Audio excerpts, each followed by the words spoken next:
तो hello guys, welcome to my channel. This is AS tutorials. So अब हम लोग नई सीरीज शुरू करने वाले हैं जिसमें हम लोग सी प्रोग्राम्स पढ़ेंगे। थ्योरी कॉन्सेप्ट्स अलग चलते रहेंगे, इसमें हम लोग थोड़ा सा प्रोग्रामिंग ओरिएंटेड भी करेंगे। जो भी बेसिक्स प्रोग्राम्स आपके इंटरनल एग्जाम्स में या एकेटिव एग्जामिनेशन या कोई भी यूनिवर्सिटी उसके एग्जाम से पूछे जाते हैं सी प्रोग्रामिंग में, वो हम यहाँ पे कवर अप करने वाले हैं। कुछ बेसिक प्रॉब्लम होती है, स्टैंडर्ड प्रॉब्लम्स, हम लोग उनको डिस्कस करते हैं। सो ये लेक्चर सीरीज हमारे लिए उसी लिए है, और अगर आपको इसको पसंद आए तो आप इसको पूरी कंटिन्यू वॉच करना। सो फर्स्ट प्रोग्राम हमारा क्या है? Write a program that accepts the mark of 5 subjects and find the sum and percentage marks obtain by the students. मतलब किसी भी प्रोग्राम को शुरू करने से पहले आप उसकी प्रॉब्लम स्टेटमेंट को अच्छे से पढ़ें। आपके माइंड में एक मेकअप हो जाना चाहिए कि हमें ये स्टेप्स फॉलो करने हैं, ऐसे ऐसे हम लोग को प्रोसेस करना है। तो इसके लिए हम लोग सबसे पहले इसमें क्या कह रहा है प्रॉब्लम स्टेटमेंट, इसको समझना पड़ेगा। तो सबसे पहले हम लोग को 5 सब्जेक्ट्स के मार्क्स इनपुट लेने हैं यूजर से। जैसा लिखा है that accept the mark of 5 subject, मतलब मान लीजिए मेरे मैथ्स में 90 आए, फिजिक्स में 94 आए और केमिस्ट्री में 90 आए, तो ऐसे सारे मार्क्स करके 5 मार्क्स मुझे इनपुट लेने हैं। देन उसके बाद क्या करना है, उन मार्क्स को हम लोग को एक सम फाइंड करना है। सम मतलब क्या होता है? एडिशन। हम लोग को उनको जोड़ देना है। मान लो हमारे 30 40 50 60 जितने मार्क्स आए, उनको सबको ऐड कर दिया। वॉट एवर जो हमारा रिजल्ट आएगा उसको एक जगह स्टोर करेंगे, उसको प्रिंट करना है, सम को प्रिंट करना है एंड परसेंटेज फाइंड करना है। अब आप कहेंगे भाई परसेंटेज अगर आपको फाइंड करना नहीं आता, तो मैं बता देता हूँ आपको। परसेंटेज के लिए क्या करते हैं, आपके जितने मार्क्स ऑब्टेन्ड, मतलब जितने मार्क्स आप लाए हैं उनका सम डिवाइड बाय टोटल मार्क्स कितने हो सकते थे। टोटल मार्क्स कितने हो सकते थे उसका मतलब कि मान लीजिए 100 मार्क्स का पेपर है आपका, तो 100 मार्क्स आपके हो सकते थे, हुए नहीं, हो सकते थे। तो 100 प्लस 100 प्लस 100 प्लस 100 करेंगे, 5 टाइम्स हो जाए क्योंकि 5 सब्जेक्ट हैं। तो total marks obtain divide by 500 multiply 100 in case you have 5 subjects. और अगर आपके सब्जेक्ट चेंज होते हैं आप उस हिसाब से मॉडिफाई कर लेंगे। सो ये हमारा एक हम लोग एग्जाम्पल समझते हैं तो ज़्यादा क्लियर होगा कि आप क्या करना है। यूजर आपको इनपुट देगा 5 नंबर के, 40 50 35 55 20। ठीक है, ये हमारे 5 सब्जेक्ट्स इनपुट हो गए, marks of 5 subjects. Then sum हम लोग कैसे करेंगे, 40 plus 50 plus 35 plus 55 plus 20 equal to 200। ये आप कैलकुलेट कर लीजिएगा, 200 आएगा। देन परसेंटेज कैसे फाइंड करना है, सम तो हमने कैलकुलेट कर लिया, सम इसमें स्टोर भी हो गया, तो हम लोग क्या करेंगे, 200 डिवाइड बाय 500। 500 यहाँ पे क्या है, टोटल मार्क्स कितने हो सकते थे, तो 500 मल्टीप्लाई 100 कर देंगे, तो इससे हमारा क्या है, परसेंटेज आ जाएगा। तो ये कितना आएगा परसेंटेज, 40% आएगी अगर आपके 500 में 200 मार्क्स आए। तो ये हमारा, हमें बस इतना टास्क करना है, परफॉर्म करना है, उसको हमें प्रिंट करना है। सो सबसे पहले किसी भी प्रोग्राम को स्टार्ट करने से पहले कुछ एल्गोरिदम माइंड में होनी चाहिए आपके। तो उसके लिए क्या है, सबसे पहले आप अगर 5 नंबर ले रहे हैं, तो भाई अगर आप कोई वैल्यू ले रहे हैं तो आपको कहीं स्टोर भी तो करना है। आप अगर कोई सामान बाहर से खरीद रहे हैं तो उसके लिए जगह भी तो होनी चाहिए आपके पास। तो हम लोग पहले जगह बनाएंगे, हम लोग डिक्लेयर करेंगे वेरिएबल जिसमें हम लोग वो वैल्यू स्टोर कर पाएँ। तो उसके लिए क्या करेंगे, हम लोग 5 वेरिएबल लेंगे जिसमें हम लोग 5 मार्क्स डाल पाएँ। तो इंटीजर टाइप के हम लोग वैल्यू लेंगे, declare 5 variable for marks, that is sorted. And 2 variables for result, मतलब कि आपको सम और परसेंटेज भी तो कैलकुलेट करके प्रिंट करना है, तो उसके लिए भी तो 2 वेरिएबल होने चाहिए। आप किसी एक जगह सम को भी तो स्टोर करेंगे, तो सम और परसेंटेज के लिए 2 वेरिएबल ले लिया हम लोगों ने। अब वेरिएबल क्या होता है, वेरिएबल बेसिकली ऐसा होता है जिसमें आपको स्टोरिंग स्टोरिंग करते हैं आप, बेसिकली स्टोर कंटेनर होता है जिसमें आप कुछ वैल्यू स्टोर करते हैं, तो दैट्स वेरिएबल। देन सेकंड क्या है, अब हमने बता तो दिया भाई कंटेनर आ गया, पर अब वैल्यू भी तो यूजर से लेनी है हमको। तो हम लोग यूजर से कहेंगे भाई अब 5 नंबर दे दो मुझे, तो मैं 5 नंबर्स में प्रिंट करके उसके ऑपरेशंस करूँ। तो अब सबसे पहले हम लोग taking input of marks from user, marks ले लिए। अब इसके बाद क्या करेंगे, calculating sum and percentage and store in variable. अब क्या करेंगे भाई, मार्क्स भी आ गए, मार्क्स के लिए हमने कंटेनर भी बना दिया। अब हमारा मेन काम तो अब शुरू होता है ना, लॉजिक। कहाँ पे लॉजिक है कि आपको सम प्रिंट करना है एंड उसका परसेंटेज प्रिंट करना है। तो सम एंड परसेंटेज प्रिंट करने वाले हम लोग, वो हो गया, कैलकुलेट हो गया। देन उसका लास्ट में क्या करेंगे, कैलकुलेट होकर एक जगह स्टोर हो गया सम और परसेंटेज वेरिएबल में। अब लास्ट में क्या करेंगे, सिंपली आप प्रिंट कर देंगे। तो आप एक ओवरव्यू समझे प्रोग्राम का कि आपको क्या करना है। सबसे पहले आपको यूजर से डिक्लेयर करना है अपने प्रोग्राम में वेरिएबल, एंड उसके बाद आपको वैल्यू लेनी है 5 सब्जेक्ट की, देन आपको कैलकुलेट करना है, देन आपको प्रिंट करना है। मोस्टली प्रोग्राम से यही एल्गो चलती है, यही आपका सीक्वेंस चलता है, तो आप इसको हमेशा ध्यान रखें। सो अब हम लोग बढ़ते हैं अपने प्रोग्राम इम्प्लीमेंटेशन की तरफ, क्योंकि सबसे बड़ा टास्क तो भाई यही है। हमने एल्गोरिदम समझ ली भाई, हमें सम करना है, परसेंटेज करना है, ये सब तो थ्योरी हो गई, बट इसको कोड में कैसे कन्वर्ट करोगे, दैट्स द मेन टास्क। तो उसके लिए अब हम लोग कोड लिखते हैं इसका। तो सबसे पहले हम लोग को पता है प्री प्रोसेसर डायरेक्टिव लिखना है हम लोग को, hash include stdio dot H. ये आप मेजरली हर प्रोग्राम में लिखेंगे, क्यों, इसका कारण क्या है, कारण पता होना चाहिए आपको कि ये printf और scanf फंक्शन कंटेन करता है। आप कोई प्रोग्राम ऐसा थोड़ी ना बनाएंगे भाई कि आप प्रिंट करें कुछ ना स्कैन करें। बेसिकली आपको कुछ ना कुछ तो वैल्यू दिखानी पड़ेगी ना, तो इसके लिए ये हमेशा हर प्रोग्राम में इंक्लूड होगा आपका। तो hash include stdio dot H लिखा हमने, तो इसके बाद क्या करेंगे, फंक्शन बनाएंगे, उसी के अंदर तो सारा काम होना है। तो इंट टाइप का एक फंक्शन बनाया, इंट मेन। मेन फंक्शन से ही पूरा एग्जीक्यूशन स्टार्ट होता है, तो इंड मेन हम लोग ने लिखा है, ये हमारा फंक्शन क्रिएट हो गया। देन लास्ट में लोग रिटर्न जीरो करेंगे, क्योंकि ये बेसिक सिंटैक्स होता है। अगर इंड टाइप का आपका फंक्शन है तो उसमें कुछ ना कुछ इंड टाइप की वैल्यू रिटर्न करनी पड़ेगी, और जीरो एक इंटीजर होता है, तो बाय डिफॉल्ट वैल्यू हम लोगों ने जीरो रिटर्न कर दी इसमें। अब सबसे पहला हमारा एल्गोरिदम, आप सोचिए क्या टास्क था हमारा, कि आपको डिक्लेयर करना है वेरिएबल। भाई आपको कुछ वैल्यू लेनी है तो उसको स्टोर भी तो कराना है कहीं पे, तो उसके लिए आपको कुछ बताना भी तो पड़ेगा, भाई ये तुम्हारा कंटेनर है, तो उस कंटेनर को आपको नाम देना है और उसको डिक्लेयर करना है मेमोरी में। तो उसके लिए क्या करेंगे, मार्क्स आपके इंटीजर में होंगे, तो आप इंट टाइप के वेरिएबल ले लीजिए। मान लीजिए इंट ले लिया, इंट ए, कॉमा बी, कॉमा सी, कॉमा डी, कॉमा ई। आपको कितने मार्क्स इनपुट कराने हैं, 5। मैंने कितने वेरिएबल लिए, 5। इंट टाइप के 5 वेरिएबल ले लिया। अब हम लोग के 5 वैल्यू स्टोर हो जाएंगी। अभी हुई नहीं है, अभी हो जाएंगी। मैंने सिर्फ एक लोकेशन बना दी, डिब्बा खरीद के ले आया, अब डिब्बा हो गया। देन इसके बाद हम लोग को क्या करना है, हम लोग को दो वेरिएबल्स और लेने हैं, एक सम के लिए, एक परसेंटेज के लिए। सम आपका अगर इंटीजर वैल्यू मान लीजिए 30, 40, 50, 60 है, तो आपका इंटीजर ही वैल्यू सम आएगी। ऐसा तो है नहीं कि 30, 40 को ऐड करेंगे तो आप 70 पॉइंट समथिंग आ जाएगा, नहीं, 30, 40 को ऐड करेंगे तो आपका 70 ही आएगा। तो इसके लिए हम लोग यहाँ पे इंट टाइप का एक सम वेरिएबल ले लेते हैं। अब यहाँ पे इसके बाद एक आपको परसेंटेज वेरिएबल लेना है। अब आपने कभी कई बार देखा होगा कि परसेंटेज जो होते हैं आपके पॉइंट में भी होते हैं, है ना। 24.3%, 94.3% पॉइंट में होते हैं, तो उसके लिए आपको फ्लोट टाइप का डेटा टाइप लेना पड़ेगा। तो आप क्या लिखेंगे यहाँ पे, फ्लोट, फ्लोट पर। हम लोग पूरा फुल फॉर्म नहीं लिखेंगे क्योंकि हम लोग को थोड़ा शॉर्ट एंड क्रिस्प बनाना होता है।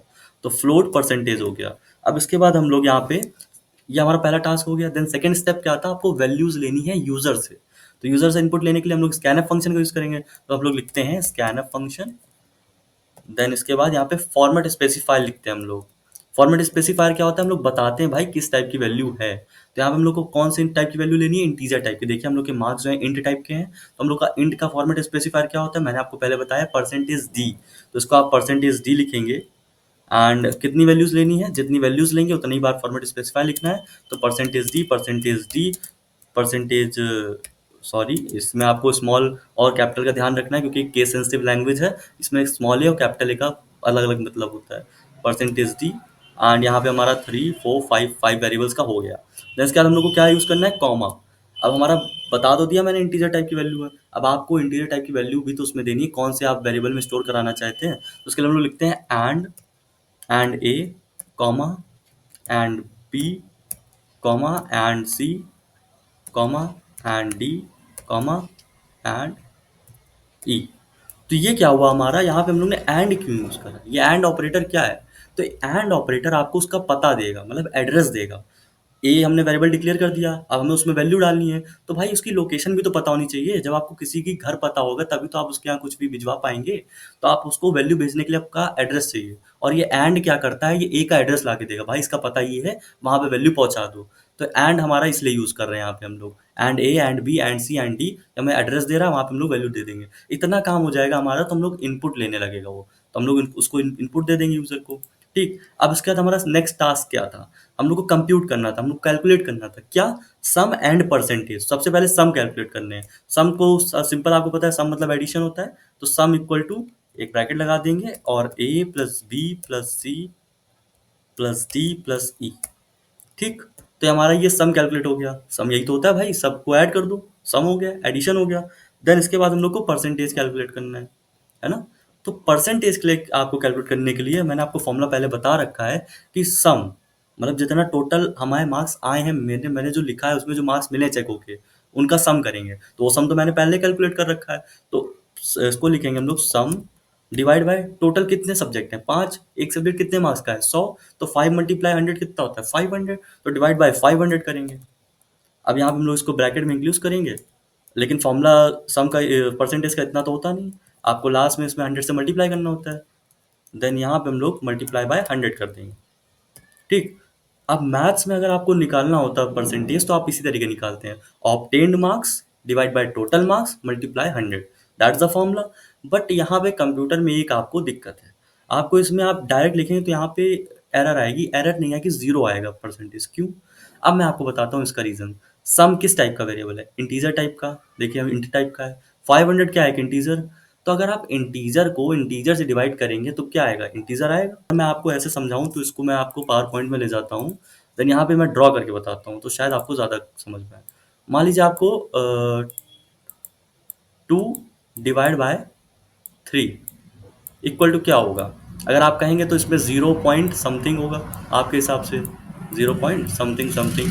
बट कंप्यूटर इसको, अगर सिर्फ आप इंटीजर टाइप का डिवाइड कर रहे हैं तो इसको क्या देगा? 0 पॉइंट के बाद वाले को ये नहीं प्रिंट करेगा, इसको नहीं प्रिंट करेगा आगे का। क्यों? क्योंकि हम लोग इंटीजर को इंटीजर से डिवाइड कर रहे हैं तो इंटीजर ही आएगा। तो इंटीजर पार्ट सिर्फ 0 है और पॉइंट के बाद वाली वैल्यू उसमें कंसीडर नहीं करेगा वो। तो इसके लिए हम लोग उसको क्या करना पड़ेगा? टाइप कास्ट करना पड़ेगा। तो एक छोटा सा चेंज करना है हम लोग को इसके आगे। हम लोग को यहाँ लिख देना है ब्रैकेट में फ्लोट। अब ये क्या हुआ? ये हम लोग फ्लोट कर दिया। फ्लोट मतलब डेसिमल वैल्यू, तो हमने इसको डेसिमल में कन्वर्ट कर दिया। तो अब डेसिमल में कन्वर्ट करते ही क्या होगा कि एक वैल्यू डेसिमल की हो गई, एक वैल्यू इंटीजर हो गई। तो अगर आप 5.0 को 2 से डिवाइड करेंगे तो 2.5 आएगा, है ना? तो अब आपका पॉइंट में आ जाएगा। बट अगर आप इंटीजर को इंटीजर से डिवाइड करेंगे तो आपका 0 आ जाएगा। अगर आपका वैल्यू, मान लीजिए आपने यहाँ पे टाइप कास्टिंग बोलते हैं उसको, एक्सप्लिसिट टाइप कास्टिंग, हम उसको फ्लोट में कन्वर्ट कर रहे हैं ताकि आपको पॉइंट वैल्यू मिल सके। तो ये हमारा हो गया परसेंटेज कैलकुलेट। अब लास्ट हमारा टास्क क्या है? Print F. हम लोग प्रिंट कर देंगे अपना रिजल्ट। तो सबसे पहले हम लोग को क्या बताना पड़ेगा, किस टाइप की वैल्यू प्रिंट कर रहे हैं? तो परसेंटेज डी हम लोग यूज करेंगे इसके लिए, सम के लिए। अब हमारा परसेंटेज तो फ्लोट में है, तो फ्लोट के लिए हम लोग कौन सा स्पेसिफायर यूज करते हैं? Percentage F. So percentage F हम लोग ने लिखा। अब इसके बाद हम लोग को क्या था? कॉमा लगाएंगे हम लोग। देन यहाँ पे सम सम लिख देंगे जो वैल्यू वैल्यू प्रिंट करनी है, देन कॉमा, देन परसेंटेज। ये हमारा प्रोग्राम हो गया रेडी। अब देखते हैं अगर कोई एरर आती है तो हम लोग उसको सही करते हैं, नहीं तो ये चल जाएगा। अब देखिए आपसे यहाँ पे कर्सर आ गया, आप कह रहा है कुछ वैल्यू इनपुट करो। तो मैं सपोज मैं 20 देता हूँ, 30 देता हूँ, 40 देता हूँ, 50 देता हूँ, 60 देता हूँ। सो यहाँ पे एक एरर आ रही है, फ्लोट 200 0.000। मैंने ये बताया था अगर आप लाइक यहाँ पे हमने फ्लोट जो है इसको यहाँ पे हम लोग नहीं लिख सकते हैं, इसको हम लोग को कंट्रोल एक्स करना पड़ेगा। देन यहाँ पे हम लोग इसके अंदर इसको हम लोग को सम को पहले फ्लोट में कन्वर्ट करना पड़ेगा।